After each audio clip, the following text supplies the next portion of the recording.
Sa ating Partners in Peace and Progress Stories ngayong gabi ng Miyerkules, muling pinagtibay ng MOLE ang kanilang mandato na itaguyod ang makabuluhang trabaho, protektahan ang karapatan ng manggagawa at isulong ang makatarungan at makataong kondisyon sa paggawa sa pakikiisa ng ministry sa World Day Against Trafficking in Persons. Ang PPP story mula kay Jen Garcia.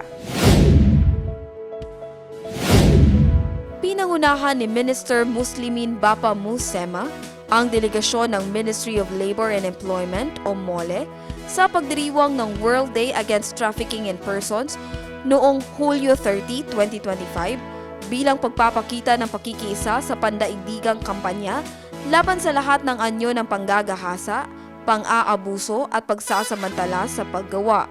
Bilang pangunahing ahensyang nangangasiwa sa sektor ng paggawa sa rehiyong Bangsamoro, ipinahayag ng MOLE ang kanilang matibay na suporta sa advokasiyang wakasan ang human trafficking, partikular na ang labor trafficking na patuloy na sumisira sa dignidad at karapatan ng mga manggagawa.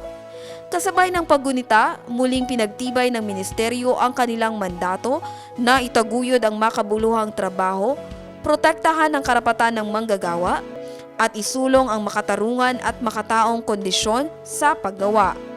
Patuloy ang MOLE sa pagpapatupad ng mga programang naglalayong lumikha ng ligtas, disente, at makatarungang oportunidad sa trabaho para sa mamamayang Bangsamoro. Jen Garcia, iMinds, Philippines.